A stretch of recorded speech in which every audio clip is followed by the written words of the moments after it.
Welcome to Performance Anxiety. When I started thinking about this side project series over a year ago, one of my first ideas was to talk with musicians about how the band Rush's sound has changed over the years. When Neil Peart passed away, it seemed like an appropriate way to pay homage to him and the band. In this show, I'm joined by Amir Epstein of Zygote and Crash Karma, Josh Traeger of the Sam Roberts Band, and Spooky Rubin. After a bunch of laughs and a laptop crash, we got down to some Rush. Not only do we talk about our favorite and least favorite Rush tracks and albums, but there's some great Rush stories too. Follow these guys on social media, follow us at Performance ANX, and now let's get down to the main monkey business. So, what's up? What's going on, everybody? All right. Yeah. Thank you guys for joining me. This is kind of this is something I've been wanting to do for a little while, even before Neil passed, is to kind of discuss the different stages of Rush's sounds, because it's changed in over 40 years. Go figure. So, oh yeah. So it's, for sure.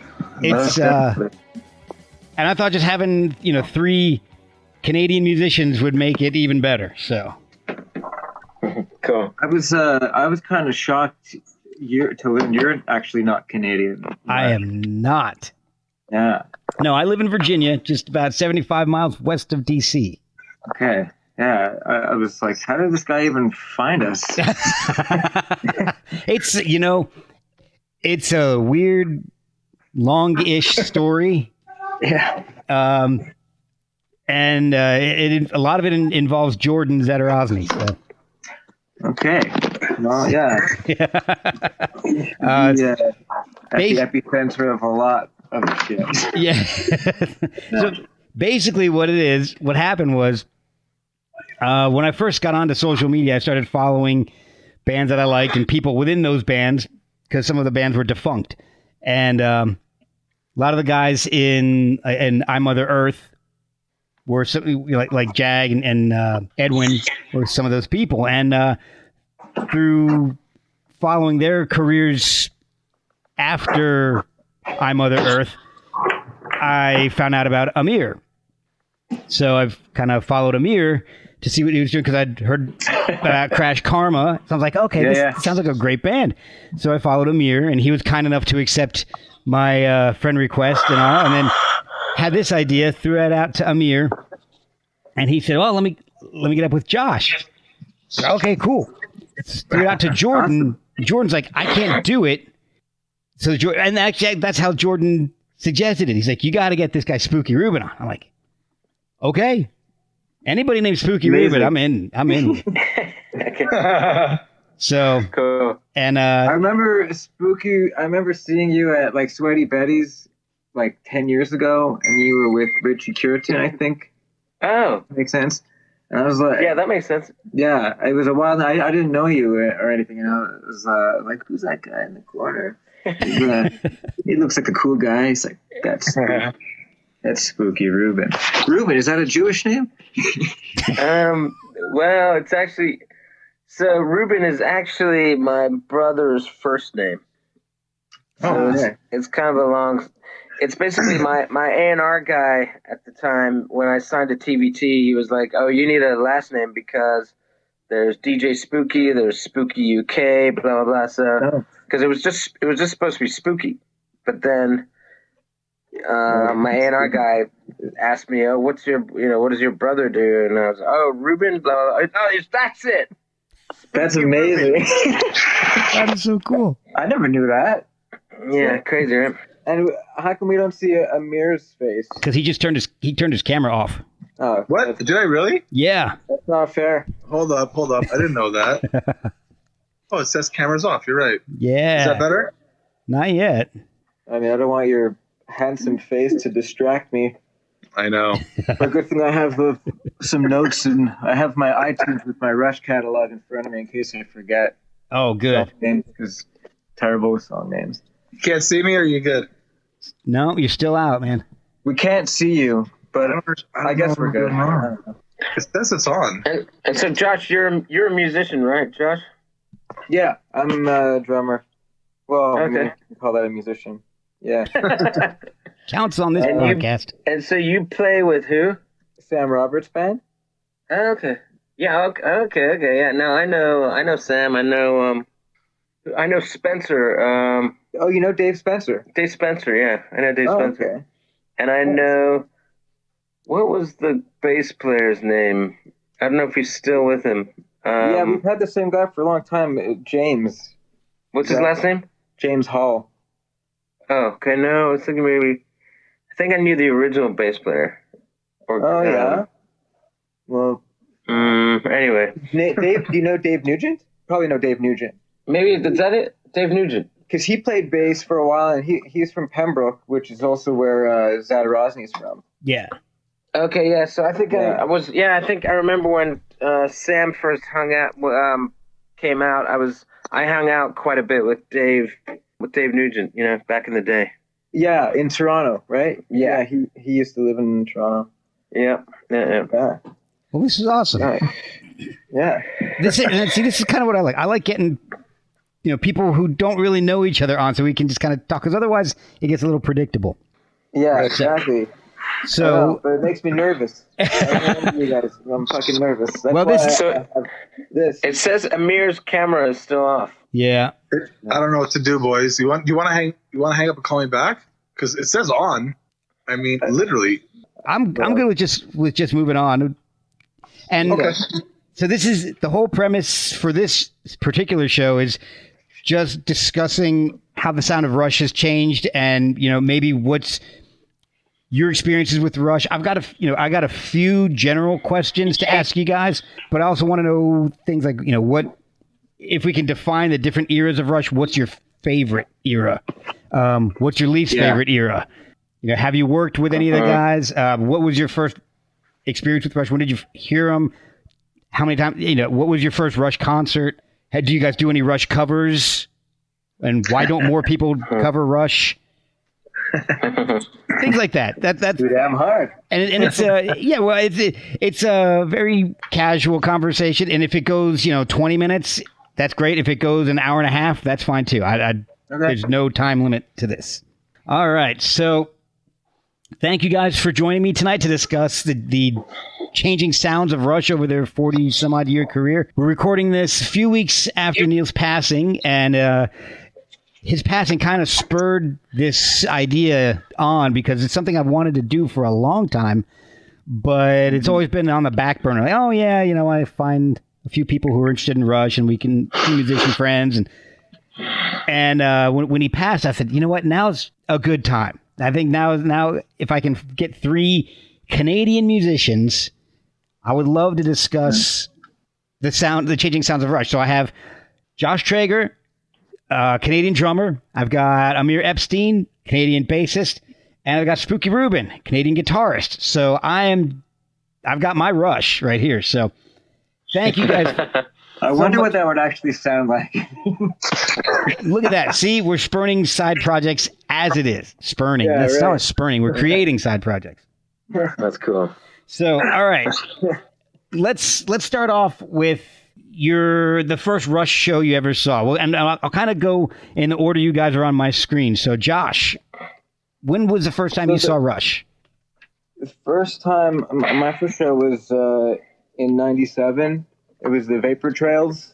Oh no, Test for Echo tour. Yes. And I'd been a big fan for just about 3 years at that point. I mean, when I was still in my teens, so 3 years seemed like an eternity. Yeah. So it felt like I was a Rush fan my entire life. And it kind of was. yeah, absolutely. And I mean, I was just blown away. I arranged to go with a buddy of mine, and I got tickets. When I spoke to the ticket agent, they're like, "Well, we got one amazing seat on the floor, and we got one more seat up in the Reds or whatever." So I put my buddy in the Reds, and I took the great seat. I mean, it was kind of a shitty move, but I just wanted to have the best experience. All these people around me were these super mega fans that had seen the band countless times. I met a guy from England who had seen them 150 times. Oh my God. And I mean, I didn't really realize, I didn't really fully understand the extent of the fandom at that point. So I mean, like now, all these years later, I've come to learn that sort of thing is kind of par for the course with big Rush bands. Yeah. So, and even to this day, I haven't come close to that. I've only seen them about 6 or 7 times. That's so. I mean, I've seen them 4, so I'm on par with you. So there's a lot of other music I like. So I mean, geez, I can't devote my life to just one. Oh, yeah, exactly. Best band of all. Yeah. Canadian or not. not. Another thing about that show, I was so fired up. They didn't play one, and this was back in the days before you could go to like setlist.fm or whatever it is, that website. So you didn't know what they were playing on the tour, except for on this tour they were advertising they were doing 2112 in its entirety. So I was pumped about that. Oh wow! But I was super, like, this is like the height of my super nerdy like muso phase. So I was really into the Villa Strangiato. Yes. And that was like the one song on my list they didn't play. And I remember like being like a hyper, like kind of like Beavis and Butthead, just running around the arena after the show, like freaking out that they didn't play it. Oh. Security was like, "It's okay, son, calm down." That's the story. All right, so Amir, what was the first Rush show you saw? Well, I'm embarrassed to say the first show I saw was the show that we were playing with them. Oh, wow. At Bayfest. Exactly. You were there. Yeah. You were there. When was that? 2010, 2011, maybe? Yeah, around then. I think 2010. So Crash Karma and Sam Roberts were playing with Weezer. If that's right. Was it Weezer? Yeah, it was. And then and so the drummer in my band is Jeff Burrows from the Tea Party and Edwin from I Mother Earth. And so we're like, the next day was Rush and there's nobody going on before them because it's it's fucking Rush. It's an evening with Rush. Yeah, it's Rush. You don't open for Rush. Right. So we're like, okay, let's stay over the night. Let's hang out. Like, great, this is great. So we went backstage. Whereas like, and the way Rush does it, which I didn't know at the time, but they have like a big backstage area because there's lots of people, industry, whatever. And then we see Alex and Edwin, who made a record with Alex called Victor. Yes. And Jeff Burrows, who's also made records with Alex. Like, hey, what's up? He's like, hey, why don't you guys come backstage? And we're like, we are backstage. And he's like, no, like backstage. Come, follow me. So he takes us to this little private area that there's no one there. And there's some portables, and I hear drumming. Like crazy drumming. Oh, man. And I'm like, what the fuck? And I kind of peek in, and I see Neil Peart practicing playing, just going, but not like messing around, like fucking playing. Like he was playing a concert in there. I don't know what he was doing. But it was just unfucking real. And I'm just standing there, and Alex he looks at me and he's like, yeah, when people hear this, most of the time I lose them in the conversation. I'm like, I'm sorry, man. I got to pay attention to what he's doing. Like, what does he do? So I did that, and then I was lucky enough to go into Getty's private little trailer, and I was jamming on his bass. Oh, but I'll send you a picture of me messing around on his bass, which I'm sure he didn't know, and he probably wouldn't appreciate.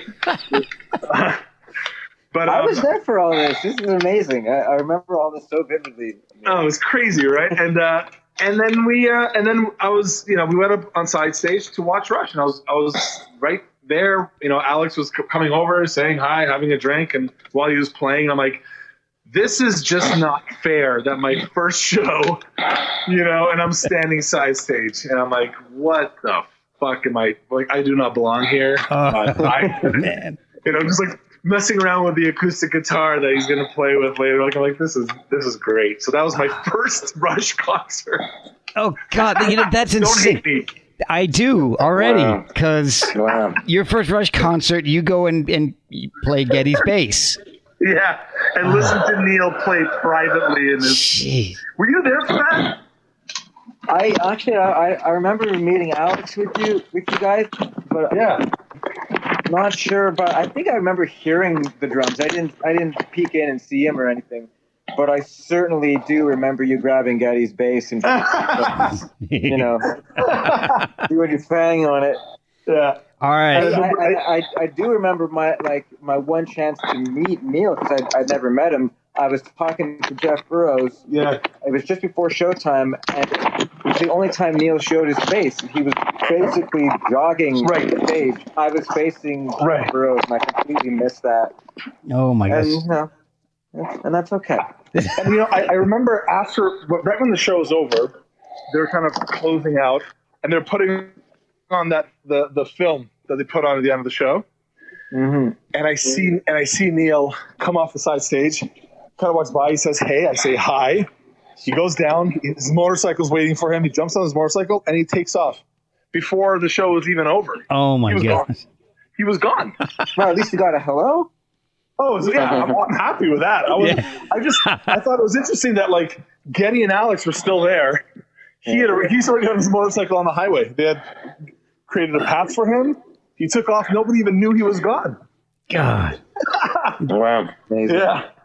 All right. So really cool. Spooky, what about you? What was your first Rush show? My first Rush show was probably 1987 or something. Wow. It was or 89 or 88. I don't know. Hold Your Fire tour. Oh, nice. Wow. Yeah, and amazing. And that was at the Capitol Center in Maryland. Oh, cool. Yeah, because I grew up in Northern Virginia. I grew up in Reston, Virginia. That's not too far from where I'm at right now.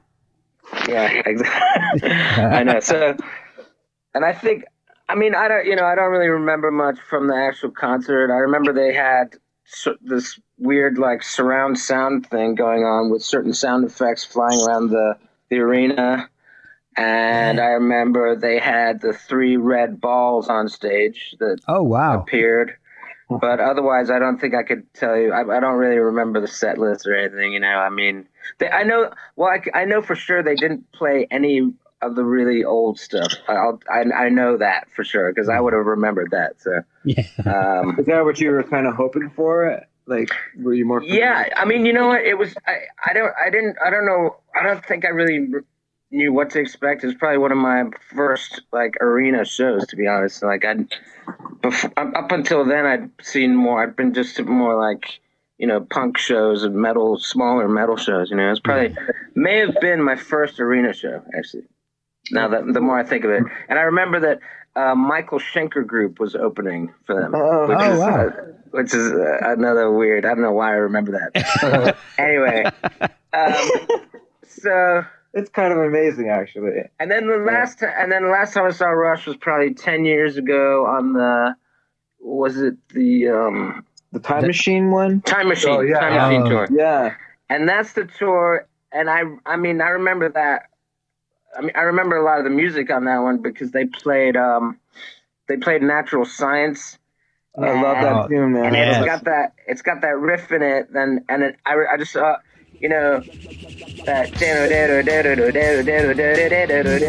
and I just remember leaving the concert, just singing that riff all the way home. I was going crazy singing that riff. So, that was cool. That was amazing, That's awesome. So that was about close to my first Rush show. My first Rush show was actually my first concert ever, and it was on the Presto tour. Okay. Nice. So Mr. Like Big 90? opened up. Yeah, about 90, I think it was. Because I couldn't drive, and I didn't even know I was going until the day of the concert. A buddy of mine comes up and he's like, "Hey, I've got an extra ticket to go see Rush. You want to go see him?" Well, yeah, sure. So, but I had to call my parents because I was in New Jersey, and this was the show was like an hour away in the Meadowlands. And it was Brennan Byrne Arena. It was a giant stadium. And so, or something like, no, it was right next to, I got to remember this. It was right next to Giant Stadium at the hockey arena, the Brennan Byrne Arena. I was going to say, I was actually thinking about that today, if Rush had ever played stadiums or only like strictly arenas, because it would have been fucking cool. Man. Yeah, this was in it was early on in the history of the New Jersey Devils, and it was was called the Brennan Byrne Arena at the time. And I remember calling my dad on a payphone saying, "Hey, can I go see Rush?" He's like, "How much is it going to cost me?" I'm like, "Nothing. I got a free ticket." "Sure, go ahead." And I don't think he realized at the time, because I'm like 16, that my friend's mom was going to drive us there and just drop us off and like, okay, I'll come and pick you up in a few hours. And so there's like 3 high school. Don't do drugs. Yeah, exactly. There's like 3 or 4 high school kids just wandering around East Rutherford for a while. And I remember Mr. Big opened up. And Oh my God. yeah, it was their first album had come out. And I didn't even know who the hell they were at the time. And A super group. yeah, I didn't even know at the time. I'm Was like, it the first album the one with Be With You? no, I think that was their second album. The only song I remember off their first one was Addicted to That Rush. And Was that was Billy Sheehan with Paul Gilbert? yeah, Right? yeah, Paul Gilbert, Who was Billy. drumming for them? Was it a guy named Pat Torpy? Does that sound familiar? It might be. He I don't had even- like short hair on top and like long hair in the back. Wasn't it Rod Morgenstern or something? Rod Morgenstein? No, he was in Winger. I, Oh, right. That's right. well, I went there. Anyway, I hadn't even heard Mr. Big until the ride to the show. So they're like, "Hey, this band opened up." And they put the cassette in the mom's minivan cassette player, and we're jamming out on Mr. Big. I'm like, yeah, okay, this is all right, but I want to see Rush. And so we're like an hour and a half away from where I live, and I'm running into like people from my high school all over the place. It was the weirdest thing. So. And the last concert I got to see was the Just Test dudes, Echo. though. Just the guys. Yes, exactly, because that's 99% of the audience is always dudes. Yeah. So, all right. All right. So we know Amir's had encounters with Rush. Have you other guys? Have Josh, you or Spooky worked with any of the guys in Rush? I mean, I've been at baseball games with, where Geddy Lee's around, and I've been to like restaurants in Toronto here where Geddy Lee's around and stuff. But I had the same experience with Amir at that show. Watching side stage, hanging in the dressing rooms, and Amir. I don't know if you went behind the drums with Neil and I. With Jeff. Where Neil and I were just hanging out. Flight case. About like 10 feet behind the drums. We were sitting on a flight case, but it was right next to the pyro. Yeah. The pyro blast went off. Yeah. For that? Yeah. Okay. Oh my god. That was deafening, but exciting. Yeah. But yeah. We pissed off a lot of people for being there, I think. They're like, what the fuck are you guys doing? We're like, what do you mean, what are we doing? It's worth it. Put some firecrackers in our face. I don't give a shit. We're standing behind Neil Peart watching him fucking slaughter. Like, this is not the kind of shit. Like, this is the kind of stuff you tell your kids about. You know what I mean? So, I'll burn an arm. That's okay. Or a random podcast. Yeah, right. Yeah, exactly. But yeah, no, I've never worked with them, at least not yet. Yeah, no. What about you, Spooky? Have you ever had any dealings with them? Well, no, but the closest was when I shook Geddy Lee's hand backstage at the Much Music Video Awards. Oh wow! So Nice. that was that's it. Oh. But I actually do know a couple of like pretty intimate stories about Rush because I know this guy who was worked as like their he was like their personal assistant for an entire tour. Okay, so this is going to be a weird edit because my computer crashed in the middle of our show here, so I don't even remember what the hell we were talking about. I think I was trying to wrap up. Yeah. Oh, Rush. Okay. Good. All right. So you guys like Rush? Mahogany Rush. Mr. Big, addicted to that Rush. All right. So let me ask you guys, in your bands, do you do, in any of your bands, throughout your professional musical career, have you ever done any Rush covers? Yeah. Yeah. Who goes first? Okay. Yeah, you guys have? Really? Yeah. Yeah. All right, so Spooky, you tell me about your Rush cover. Well, it's funny because I used to my tradition actually for a while was I used to probably starting in about 2006 when I had started my LA band. We were all Rush fans, and we would pick a different Rush song as an intro to our set. Actually, Oh wow! It'd be the first song that we'd play. So we did So we would just do like, we did like the beginning of Subdivisions, or nice. we did Big Money. And then I think one time we did like Hemispheres. Oh. Just like we did this thing where we opened and closed our set with like this, like whatever, 30 seconds of Hemispheres kind of thing. So. Oh, that is awesome. Yeah. So I probably have old videos. I think when we opened up for Flaming Lips in when was that? Anyway, I've got some videos of some of that shit. Anyway. Oh, awesome. That's rad, man. That is awesome. Now you're killing my whole Canadian vibe here with your Northern Virginia and LA stories.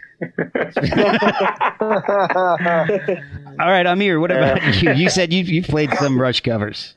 Yeah, so, before Crash Karma, I was in this kind of progressive funk metal band called Zygote. It was like a Toronto staple. We did, we had great crowds. We'd do like 2,000 people at the Cool House independently. And we always used to play, I Think I'm Going Bald. No, I'm kidding. We never did that one. Damn, that would have been an awesome one to do. That was so bizarre. No, we'd always, a little bit of YYZ. Obviously, Tom Sawyer's kind of like the cliche, but that was, the riff songs that were the ones that we were kind of like, this is sick. I think we once did a little bit of Passage to Bangkok, or, just because, again, the riff is so fucking cool. So, yes.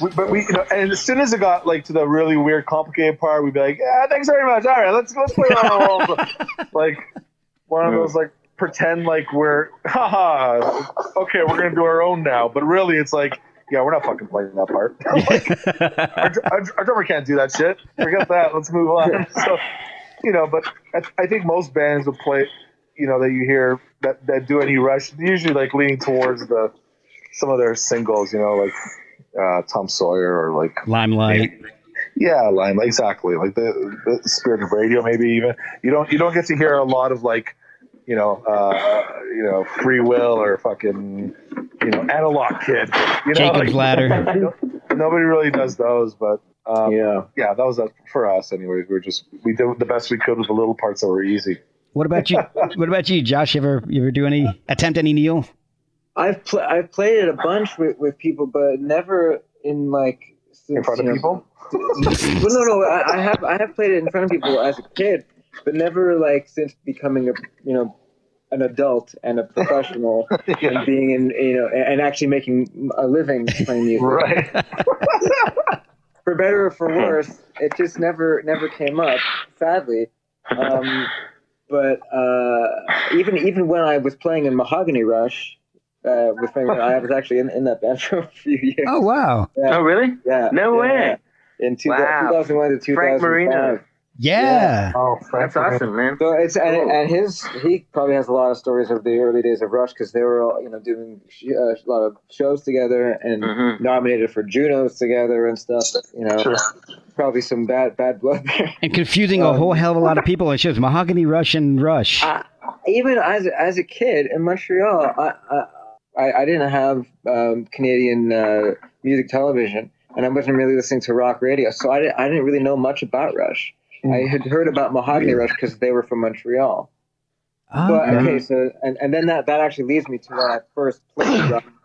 That was this one time at band camp, basically. I went to like a music camp in '94. I was 13, and some of the big kids wanted to play Rush, and I was yeah, exactly. On my flute. So I took my flute and inserted. So I got to camp. I auditioned. They put me in different like placements and stuff, and then like the drum counselor recommended me to the older kids that wanted to play YYZ, and I didn't know that from Adam. So I was super into GNR and Metallica at that point. Right. Oh. So this guy comes in, comes into my bunk at band camp. He's got puts on a tape, brings his own flute. I'm blown away, and then we played it for in front of the camp, and I did that. I did YYZ in particular a few times with different bands when I was a kid, like in my teens and stuff. Wow. That's still pretty impressive, man. Yeah, I mean, we approximated it. The teenage, non-phenom version of YYZ. All right, so since we're talking about, is it just the difficulty of Rush, or is it just the sound is so unique? Why people don't do a whole lot of Rush covers? I think it's mainly because of the vocalist, actually. That was high vocals. That's why we chose YYZ, I think. Yeah. Or there's always one guy in the band that just can't fucking do it, Yeah. Like that's just the way that, like, you're in a band with a drummer that can do it, and your guitarist can do it, but your bass player's like, yeah. I can play Guns N' Roses from a bass player, right? But like, it's not. Usually if you have a band where the drummer that can play fucking complicated Rush songs and the bass player that can do it and the guitarist, you're probably a pretty good band and doing your own thing at that point, right? Uh-huh. So we've got. I want to go into the different eras of Rush, but I have one more question about their just their music and your guys' preferences a little bit. Do you have a song that you would think is the most underrated Rush song? A song that maybe you love that isn't, it's not Tom Sawyer, it's not Limelight, but it's a song that you actually love, and you throw it to somebody out there who's not a big Rush fan, they're going to be like, what song is that? Yeah, I do for sure, and it's kind of more the ballady, softer ones, because it's not really what Rush is known for. Certainly, right. I mean, ask anyone on the street about Rush, they're not going to tell you about the Manhattan Project, or yeah,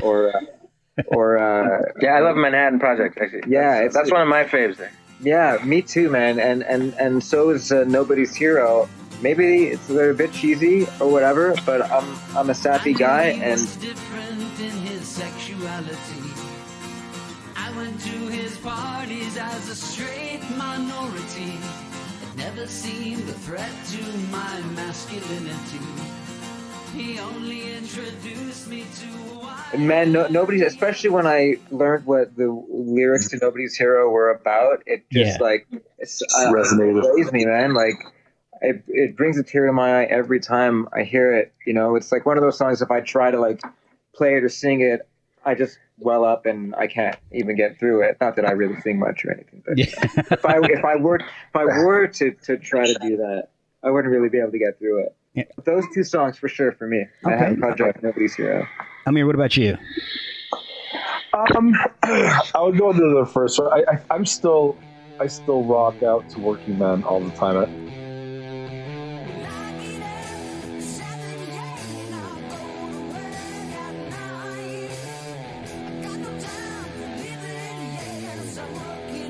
I mean, it's not that it's really unknown. I think it's known by people who know Rush, but it's definitely not known by people who don't know. Like, it's not one of the singles that you hear, you go, oh, I know that song. But I just love, for me, there's something it just stood out as like this Sabbath vibe to it. At least that's how I connected to it. Like, it felt like they were influenced by Black Sabbath. In some weird, like, you know what I mean? Because I was listening to a lot of Sabbath when I first found out, like, whoa, this is kind of like a weird, like, something in there is Sabbathy. Obviously not the vocals, but something about the riffs that were simple riffs that were heavy and kind of, just rocked out. So that song's always kind of been one of my go-tos. I can hear that. I just wanted to continue to what Amir was saying. Yeah. I feel like one of the things I kind of missed in the documentary, the Beyond the Lighted Stage, it's like all these people were talking about all these different things about Rush. And to me, the main point about Rush that was not brought up is that Rush is the most metal prog rock bands. Right. You see what I'm saying? In other words, like the way, like if you listen to, Hemispheres or whatever, it's just a rock trio playing prog rock. All other prog rock bands had keyboards and, or Yes was like very ethereal.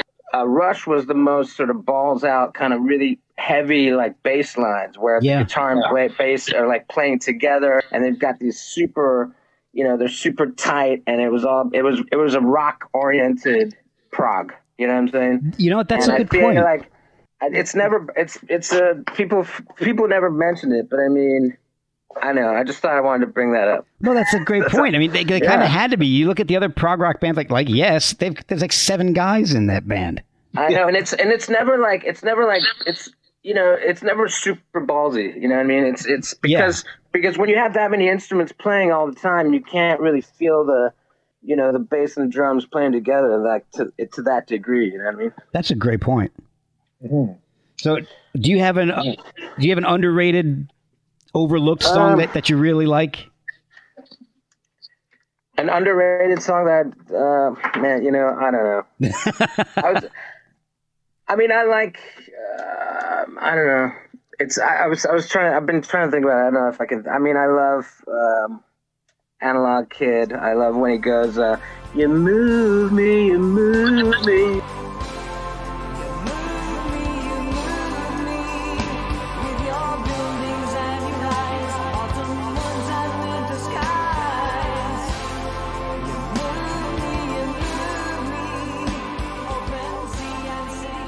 It's something about what I like about Rush is that you can feel like when Geddy discovered the keyboards, it's like he does it in this very sort of innocent way, like as if he's like opened up a keyboard for the first time, and the way he sings, when he sings and plays keyboard at the same time, it's like it's so innocent, and and it's like that's a talent to me. You know what I mean? It's like you could feel them. What I like about Rush, I think, as you go through all their stages, whatever, as their evolution, is that you can sort of, how should I say, you can almost like identify yourself being in their shoes, sort of discovering these different types of music.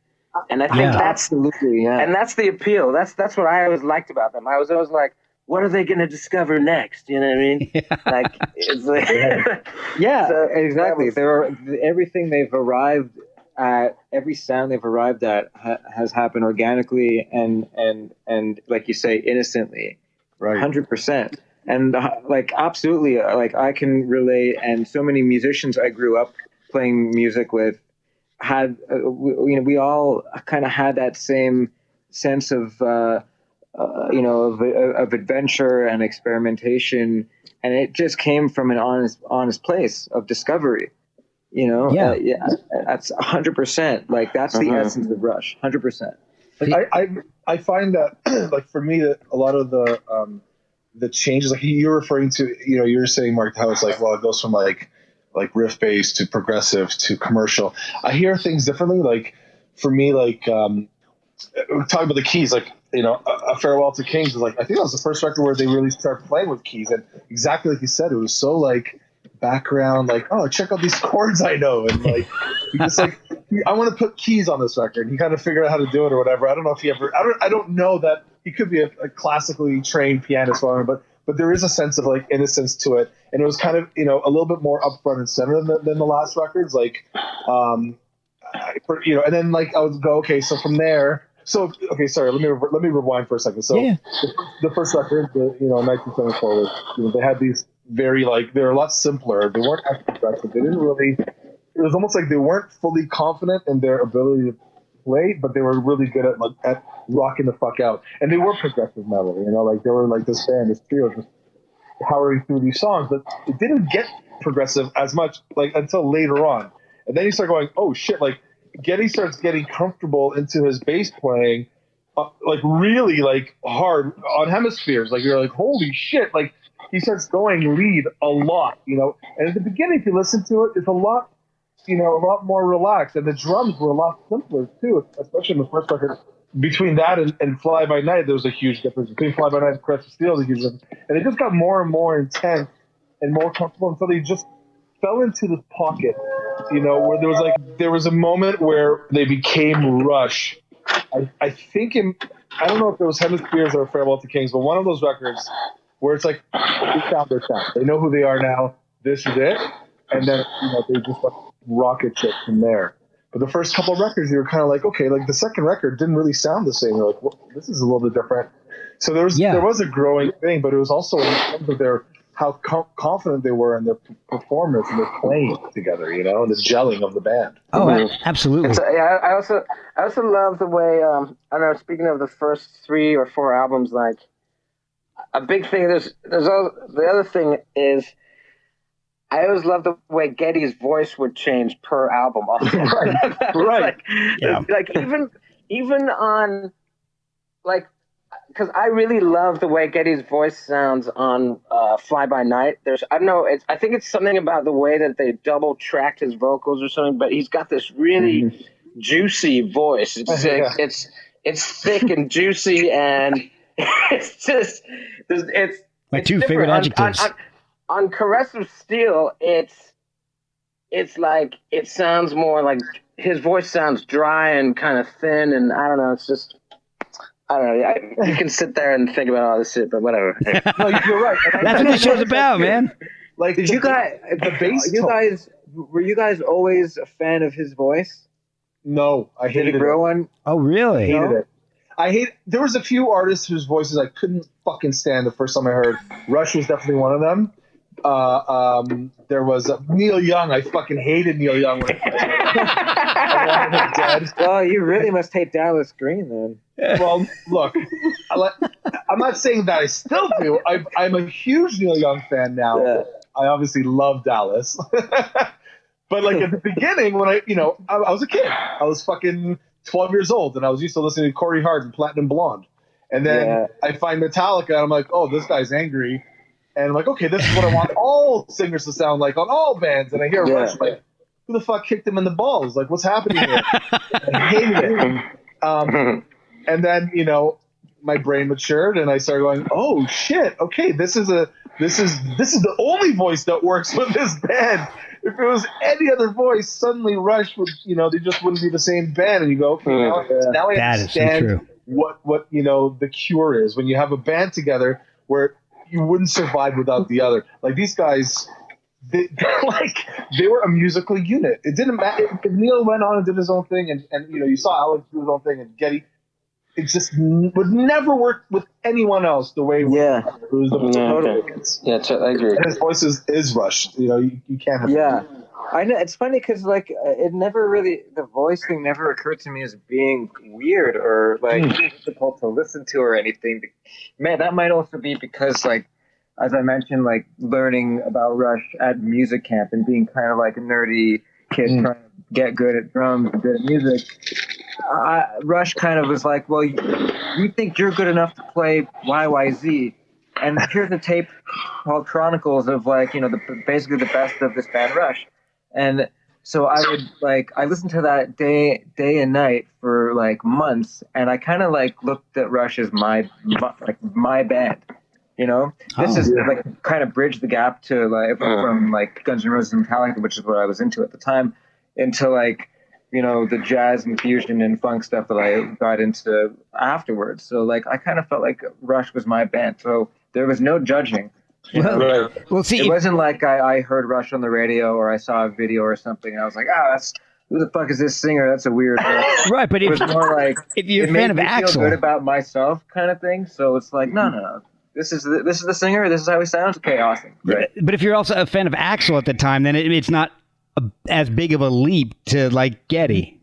It's true. I guess my sensibilities were sort of trained and honed to handle that register.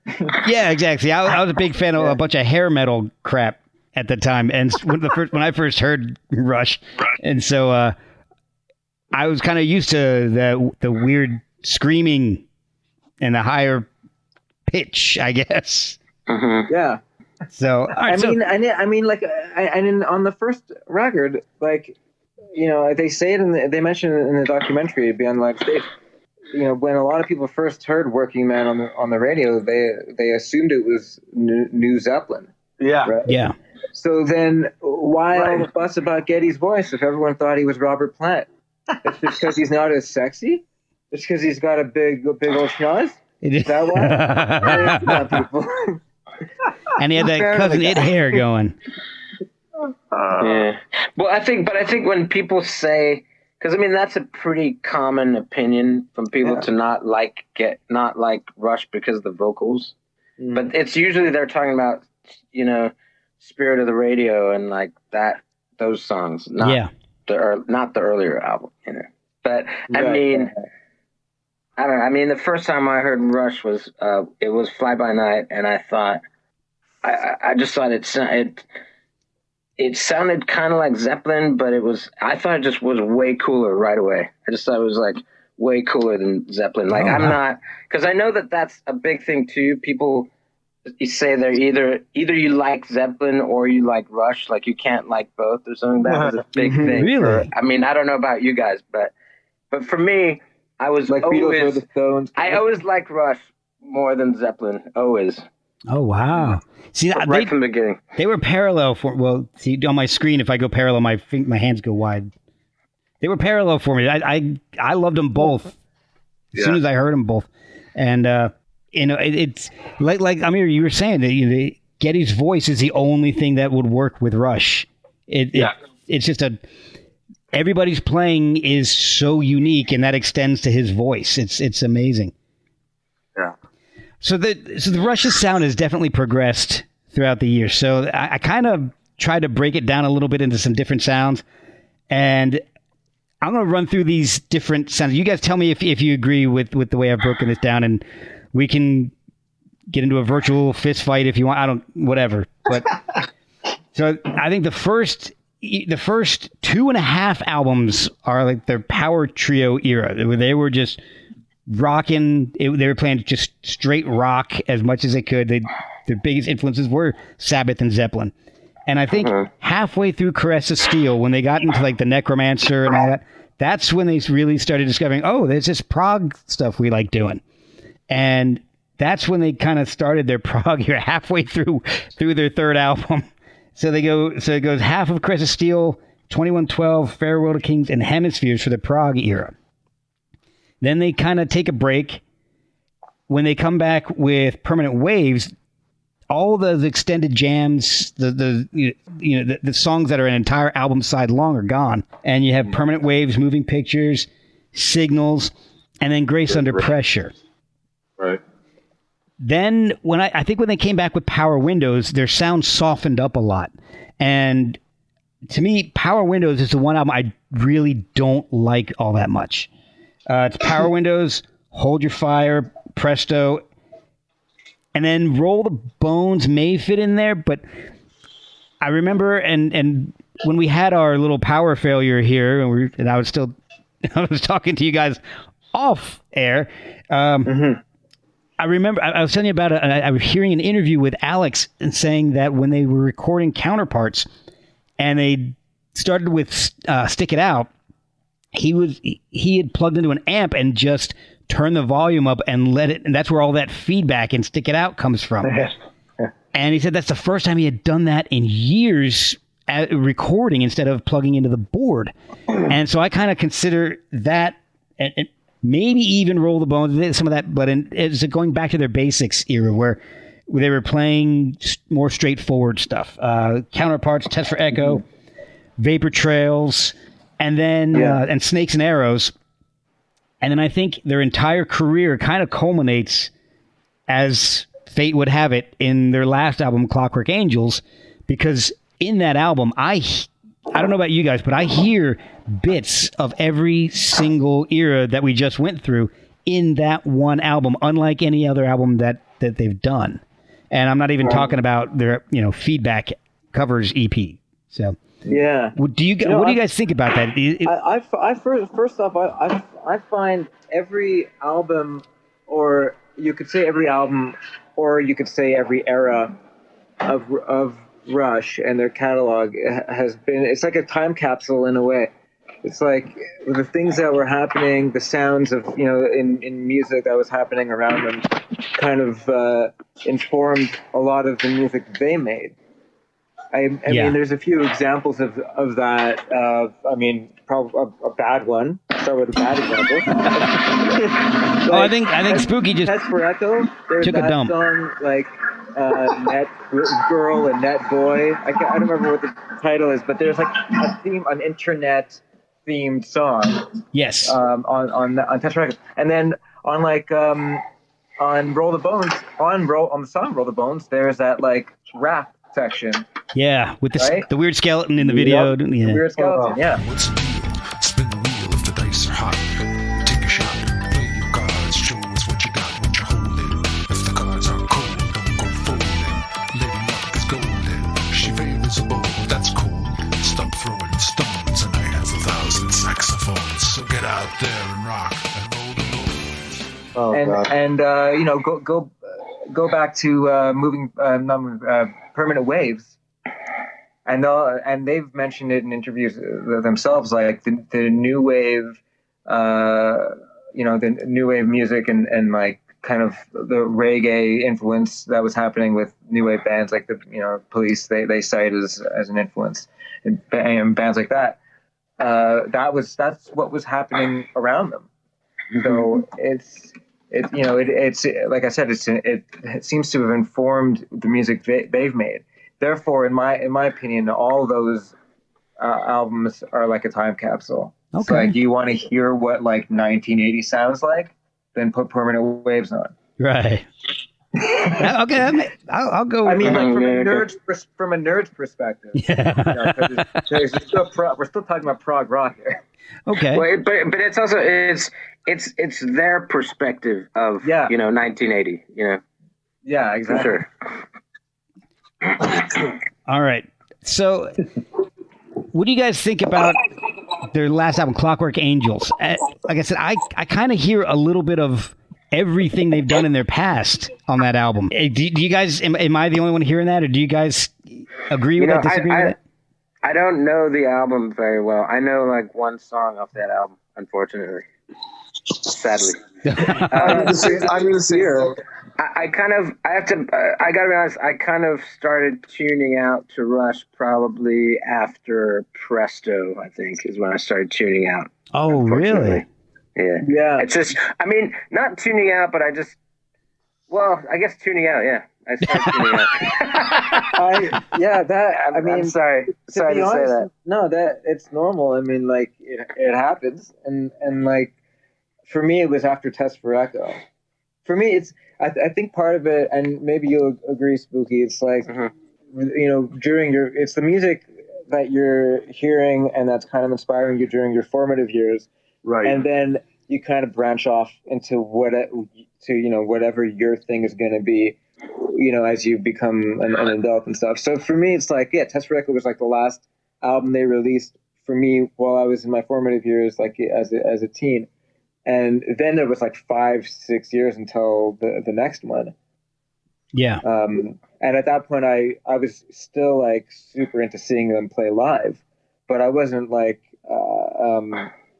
I wasn't checking out the new music or anything. I also stopped listening to Metallica after Justice for All. So yeah, I'm sorry to disappoint everyone. No, that's exactly the same time I stopped listening to Metallica too. So yeah, so my whole band also. So, yeah, everybody loves that Black album, and I don't like it. Well, I'm a bit younger than you guys, so I started listening to Metallica when the Black album came out. I was 11 or 10.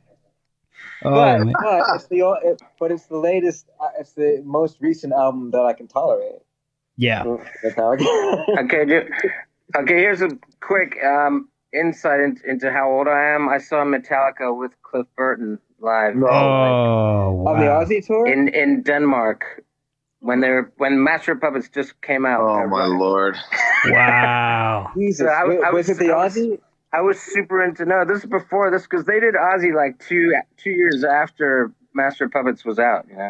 This is I saw them when Master of Puppets just came out. Oh wow! So this was like 80.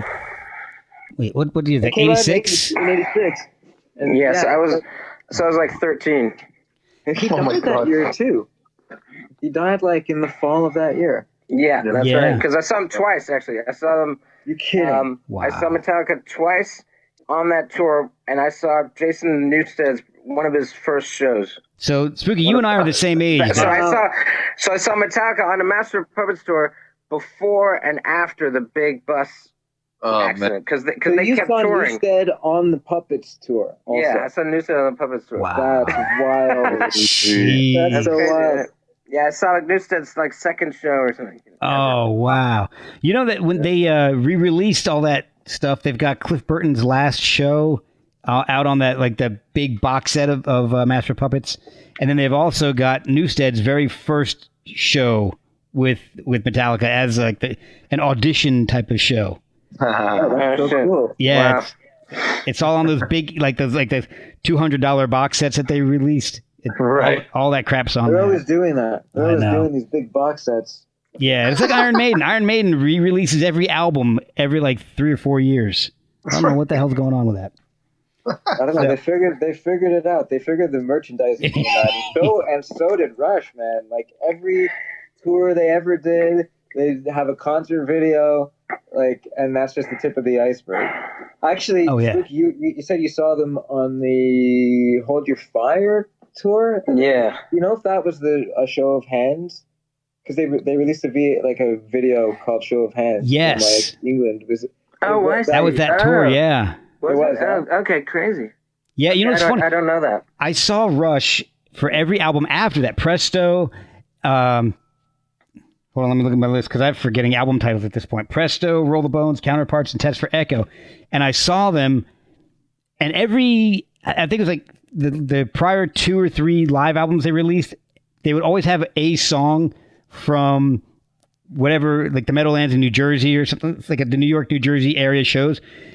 Right. When they finally released the live album after Test for Echo, I went and checked. None of the shows I went to were on any of those albums. All right. So I was kind of pissed off. I'm like, oh yeah, hey, they always release a song from their New York, New Jersey shows. Oh, awesome! Right. One of the shows I was at will be at. I've actually listened to the song on that record, and then they stopped doing it. That's one they didn't pick. I was kind of pissed off.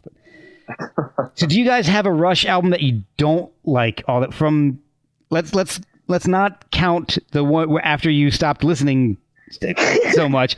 But Right. from Rush to Presto, is there an album that you guys are like? I don't particularly care for that one.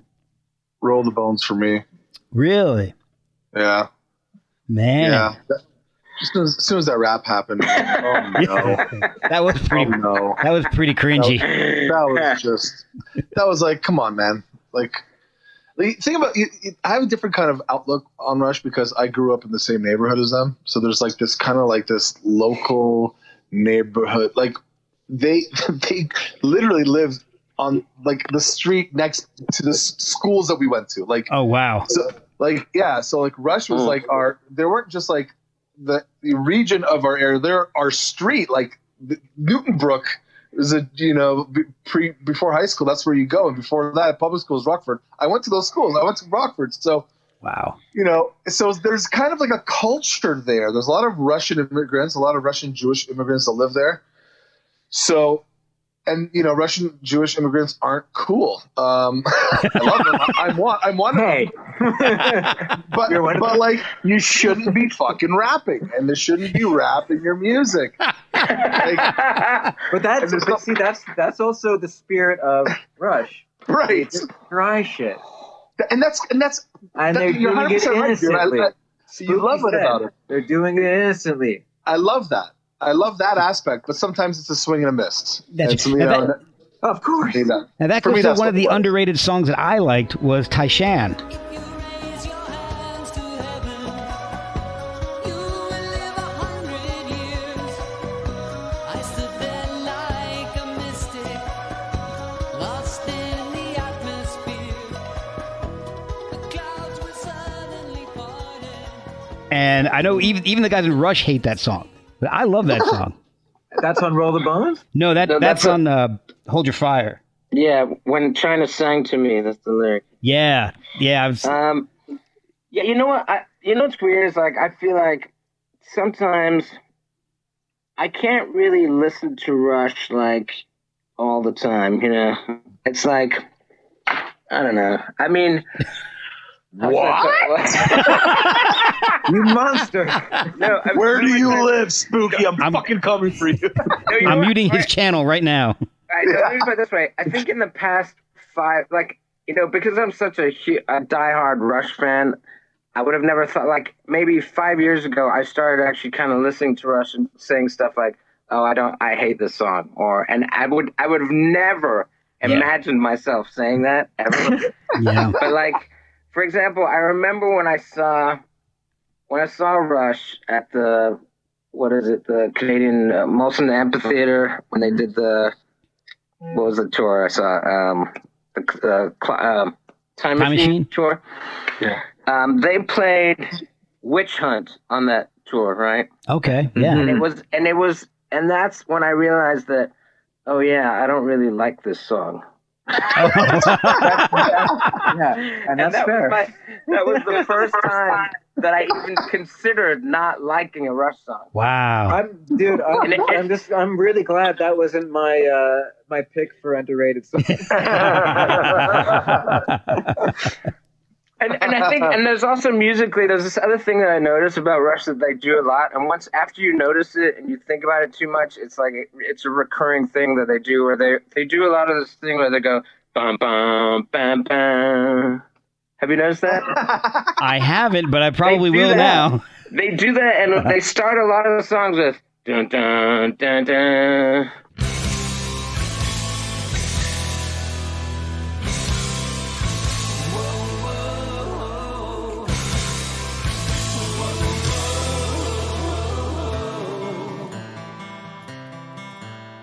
Anyway. Holy shit, you're right. What song is that? They do that in like many. It's like a recurring. It's a recurring theme, and they start a lot of songs like that. And once you notice that, you're like, "Oh man, why do they do that every time?" Anyway, that's well. Is that not just in Witch Hunt? It's in Witch Hunt, but that's also No, but they always do like that. Whatever. It's a major. Whatever. It's a whole tone. Step thing. Yeah, but I'm gonna find the one I'm thinking of here. I forgot to. I gotta pull up my windows since my computer. You know why I don't. I'll tell you why I don't. Why I think Witch Hunt is not my favorite is because I feel like the lyrics are really creepy, and I think it should be that song should be way more horror. Like, it should be way more scarier. It's not a scary... Honestly, the music is not scary. The music doesn't match the lyrics. I would put moving pictures on and fall asleep, and Witch Hunt would wake me up, and it happened multiple times, and it would freak the living shit out of me. Oh, really? Maybe it's not... Yeah, because it starts out really creepy with that weird glockenspiel in there, and like there's some girl crying, or I don't know what's going on. Yeah, there's some weird screaming. Well, it's Witch Hunt. Yeah, but then the music is not because Rush can do creepy and scary chords, they could do that, but for some reason in Witch Hunt I felt like, anyway, that's my opinion. Well, that progression you're talking about, as soon as you said it, the first thing that came into my mind was a song off of Snakes and Arrows, The Larger Bowl. I couldn't remember the name of it until and it goes yes. Oh man. I'm telling you, man. Yeah, once you hear that, then you hear it in every song, man. Damn you, Spooky. I know, I'm sorry. In terms of scary material, there's also I think Caressive Steel is where is it Neil's voice, and it's like really it's like slow. Oh yeah, the Necromancer. Yeah, that's creepy. Yeah, the Necromancer. Yeah. As gray traces of dawn tinge the eastern sky, the three travelers, men of Willowdale, emerge from the forest shadow. Fording the River Dawn, they turn south, journeying into the dark and forbidding lands of the Necromancer. Even now, the intensity of his dread power... Yeah, I have to say, that's probably... I thought about it a lot, but I feel like Caress of Steel might be my favorite album, I gotta say. Oh, yeah, it's okay. either Caress of Steel or La Via Strangiato. What's Hemisphere? album? So either Hemispheres or Caress of Steel would be my favorite album pick. Necromancer has in the middle there has the coolest fucking riff on that whole record. Like that record was. You were saying, Mark, they went progressive, Crest of Steel. I thought they kind of went a little more. In my opinion, they went progressive. By the middle of Fly By Night, it started getting like the drums were louder in the mix, bass was louder in the mix. All bass lines. The end of Fly By Night has some prog. It's definitely shows like how they're gonna go prog. But I think, I think what I like, but what's cool, what I think is really special about Caress of Steel is that it's prog, but it also has this weird kind of like folky kind of atmosphere. Like it's got this like, like hippie. It sounds like hippie music. Is Lakeside Park on that? Yeah, exactly. Exactly. And then even like Fountain of Lamneth, like a lot of those like kind of it's got this like jangly kind of acoustic guitar shit in there, and they only do that on Caress of Steel. They don't do the sort of jangly kind of acoustic shit on any of their other albums. That's and all right. So that's why I like Caress of Steel actually, because it's kind of like it's got this.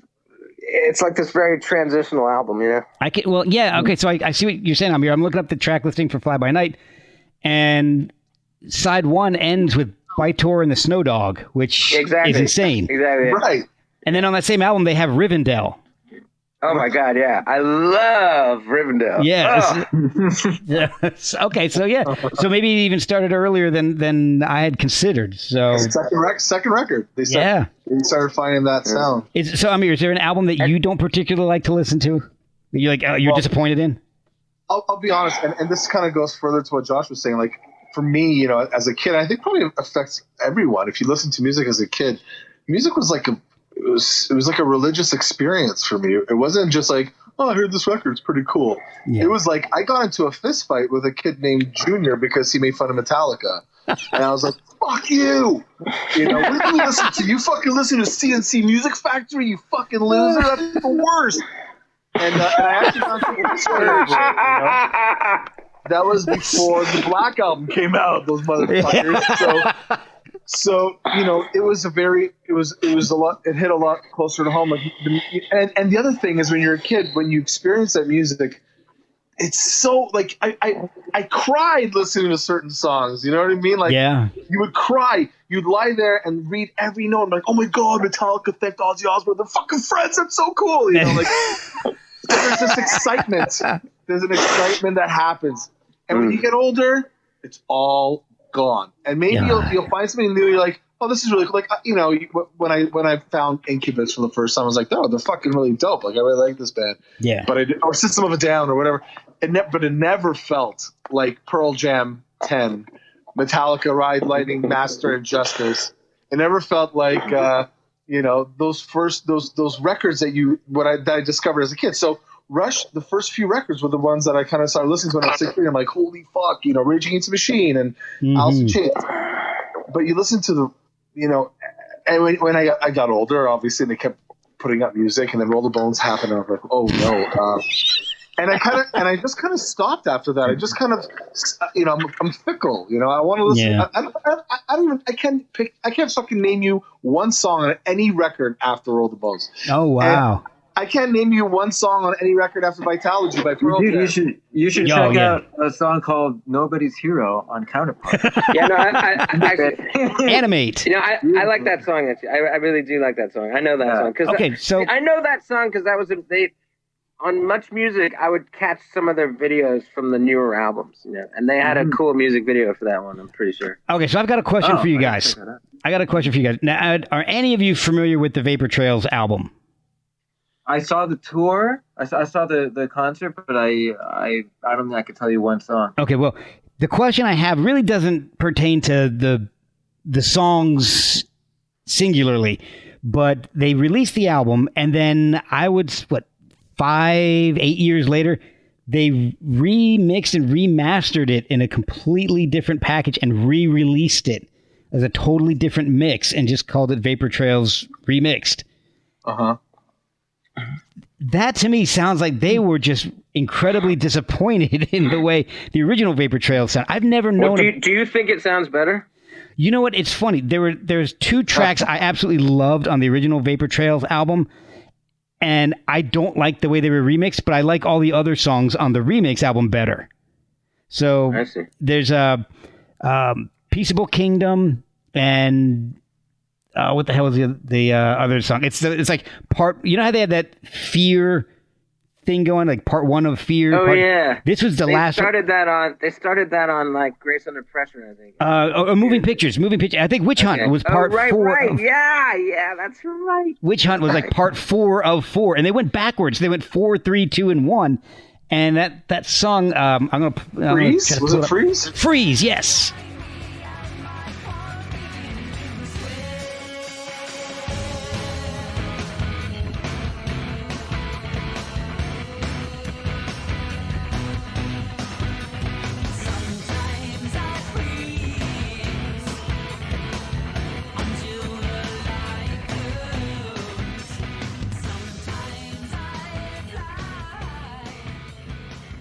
And that was like part 1 of 4. Those two songs. Right. Yeah, those are my two favorite. That was part 4.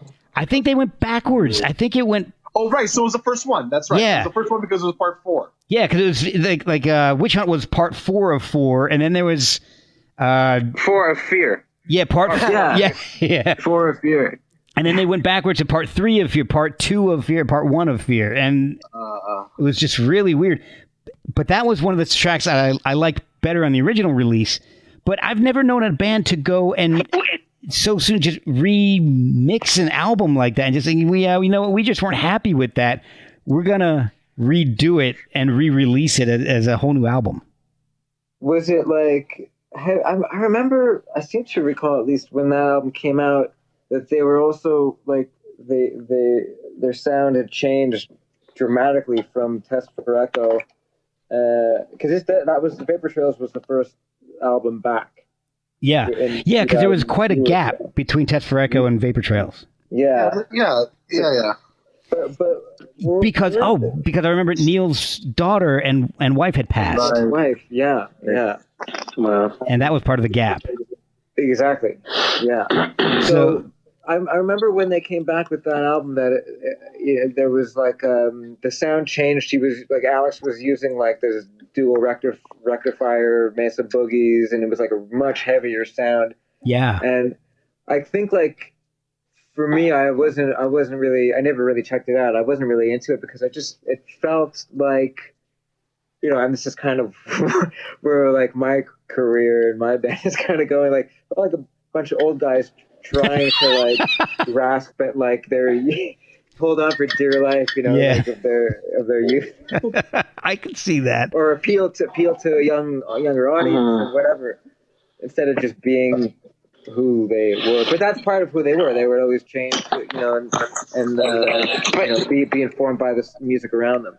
But I think I would say, I think that's kind of what for me was a bit of a turnoff, to be honest, when with their later materials, when Alex started doing a lot more of this sort of doubling of thickening guitars and all this stuff, because up until, to me, such an important part of the Rush sound that I like is that Alex had this like very specific guitar part that he would play that it would like, you could hear there was just one guitar part from beginning to end, you know what I mean? Yeah. And then when you start getting into this kind of like heavier thing, and it sounded more like they were trying to, he was trying to make it sound like three guys playing like this heavy riff, and then with overdubs and all that stuff, that's not the Rush sound to me, So I think that's kind of what kind of pushed me away a little bit, to be honest. Okay. And what do you guys think of the solo stuff that they did? Victor, Geddy Lee's stuff. And then I think the only thing Neil really did was, I think he appeared on a Buddy Rich tribute. I don't think he actually ever did too much outside of Rush. Yeah, he actually produced a tribute to Buddy Rich where he brought in some of the the most renowned drummers in the world, and they all played a selection from Buddy's catalog. Yeah, and for me, and many other young drummers at the time, that was like a real gift he gave us. Because I mean, if he wanted to do something solo, he could have done anything, and we would have ate it up. But instead, he paid tribute to one of the greats, and that really, opened the doors for a lot of young players, who otherwise maybe wouldn't have checked out a lot of these musicians and even that style of music. So I was super into it, right. That was the Bandcamp days for me. So Yeah. Totally in my wheelhouse. And so I mean that was another thing about Neil, that he was always striving to learn, be the best he could be, and learn the most he could learn, and just study. And I mean, that's a beautiful thing and a beautiful lesson to bestow upon all of us fans, all of us mere mortals, So Spooky, did you get into any of the solo stuff? The two things that came out? Oh, no, so I listened. I remember listening to My Favorite Headache by Geddy Lee. Yes. And I liked it. I mean, I thought it sounded like Rush. I mean, it didn't sound like he was really, I mean, maybe there's one, I think there's one song on there where I thought, oh, okay, this is maybe something that is outside of Rush, but I can't remember the title now. But yeah, I don't remember the track listings on that. And Amir, I know you, your band members were on the Victor album. Yeah, Edwin. I mean, growing up, I Mother Earth was an important band to me because they were one of the most progressive Canadian rock bands out there. Everybody else was, doing whatever they were doing, and I Mother Earth came out. You're like, holy shit! I'll do one of my favorite albums of all time is Quicksilver Meat Dream. Oh yeah. Oh yeah, of all from anybody ever. I love that album. See, for me it was Scenery of Fish, and the first record was like, yeah. Okay. So when Edwin did the thing with Victor, I didn't know him yet, so I didn't like it. I mean, I loved his voice because I still love his voice. I still listen to Mother Earth. I hang out with them and I still listen to them. It's kind of a weird thing that happens when you get to know the band and work with them. So the Victor thing was pretty cool. And it's funny. I just fucking remembered that our second record. This is so weird that it didn't even come up in my head when we were talking about working with Rush, but our second record, Crash Karma's second record, was co-produced. He did for half the record was Terry Brown. Oh, really? Yeah, I didn't realize that. Yeah, and he did everything up to I think up to Signals, maybe. Yeah, no, it was at least to that. It may have ended at that point, 6-7 years. So it wasn't working out because it was too much of and then what would you do with them that day? And then how'd you guys do this? And it was we weren't working, so we had to move on. But he did co-produce half the record, and then we're like, okay, we got to finish this record without him because we're wasting a lot of fucking time. Well, and I know Geddy did play on the third I Mother Earth album on Good for Soleil. Oh, what? Really? What? Yeah. Which record? Blue, Green, Orange. Okay, yeah. Oh, okay, yeah. That's with Brian. Brian was on it. Yeah, Brian. That's Brian's first album. Yeah, he's a sweetheart. I love him too. Yeah, he's great. I love both of the singers. I couldn't really choose one over the other, but so that's pretty much everything I wanted to know from you guys. Oh, good. I'm really glad we all got together and were able to discuss one of my favorite bands of all time, and sounds like your favorite bands of all time. I want to go around and see if you guys have anything going on and anything you want to talk about and promote or anything before we sign off. Josh, you got anything going on in the near future? Well, we're recording with Sam Robertsman. We're recording a new album right now. So I mean, I'll probably be out hopefully by the fall. Awesome. It's been going on. We've been trying to record new music for a few years now. Yeah, it's always a challenge. People get older, have families and kids and everything. And I'm actually working on a children's book with Sam. It's a music themed children's book. Cool. Yeah. I mean, yeah. So that's kind of interesting. And I'm sure there's other stuff that I'm just forgetting right now. But we'll just have to have you back on, and we can talk about absolutely, that. Yeah, it's been a lot of fun. Awesome, Amir. I'd love to come back. Awesome. Well, I'd definitely love to have you on. Amir, what do you got going on? So Crash Karma didn't ever break up. They just reformed with their original bands, which I take full fucking credit for, by the way. I'm Mother Earth. You're welcome. The Tea Party. You're fucking welcome. Yeah. And who, by the way, I love those guys. You know, we just went out for dinner like a few months back. The four of us got together because Burroughs was in town. Like, oh, fucking, let's do Chinese food. So the four of us got together and crying, laughing, fucking the whole thing. So it just, you know, Did you go to that spot on Spadina? Yep. Roll sand, buddy. Roll sand, buddy. You remember? I know roll sand. Yeah, dude. Amazing. I know roll sand. So we, so you know, the only one here that doesn't. Jeff is going on tour this summer. They're doing their thing. I'm Mother Earth is touring all over the place. Everyone's doing their thing.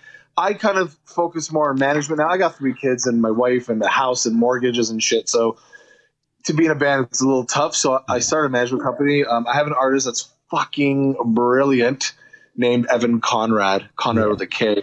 I signed him to Republic Records, Lava Records, which is Jason Flom. He signed, you know, fucking Stone Temple Pilots and more recently Greta Van Fleet, Lord. Anyways, so he signed my artist, and he in this first year I got him on, you know, we got him on Lollapalooza and Sonic Temple and Rock on the Range and Epicenter and all these massive festivals, and he's working on his next record, and that's kind of where my focus is right now. Yeah, that's cool. You're a real mover and shaker in there. I didn't know. Yeah. I'm a sleeper and eater, but yeah, mover and shaker works too. I'm also getting married, so that's something. Oh, hey, congratulations! Kind of a big deal, bro. You better not send this link to your fucking fiance. Yeah. Anything happening? Nope. What's that? Nothing at all. I got nothing going on. I don't know. Oh yeah, right. Oh, John. All right, Spooky, what do you got going on before we get Josh in any more trouble? Well, I'm doing this thing right now where I'm putting out a new song every Friday. I have a new song coming out. I mean, some of the songs are old, so it's like a mixture of old songs and new songs. So from my back catalog. Oh, cool. And then I do like a thing. I do a thing where every Friday I come out with a video where I sort of talk about the song that's coming out. Yeah, I've seen a few of those. Yeah. And I've seen some Evan Conrad videos too. What's that? And I've seen some of your videos. I've seen some of Evan's videos. Oh. And so I've got to catch up. Well, it doesn't sound like there's a whole lot to catch up with Sam right now. So. And can I just say that first of all, obviously, thanks for having me on this, and like especially with these two guys who. I mean, Josh and Sam Roberts. Sam Roberts is just fucking phenomenal commercial success and amazing. And Spooky, I saw you play when I was a fucking kid. No way. Not to make you feel old. Yeah, dude, you're Spooky. Whether you know this or not, Mark, is a fucking Toronto legend. Like everybody knows Spooky. Oh yeah, that Jordan's been telling me I got to have him on. And the thing about him also is, you know, there's a lot of respect. A lot of musicians have a lot of respect for you, Spooky. Like you are one of those guys that like. Your name will live on forever, bro, and you've always been always fucking interesting and cool and I wish I got to know you when I was touring like I did with Josh and we doing stupid shit together, but it's fun being here with both of you guys. So thanks, man. I appreciate it. Yeah, absolutely. Thank you. I mean, that's awesome. I mean, I'm flattered, you know, and I'm flattered to be on the show. Let's face it, you know, all you guys. Yeah, well, I'm really glad I could get all 3 of you guys on the show. This has been a blast. We'll have to do it again together individually. Yeah, for sure. We'll definitely throw out some more ideas. We could do another show. Metallica? Metallica. Oh, yeah. We could do that. Let's do Metallica. But like fill them all to Black Album. Yeah, half of Black Album. Half of Black Album. Yeah, that's it. Only half. All right, that sounds good.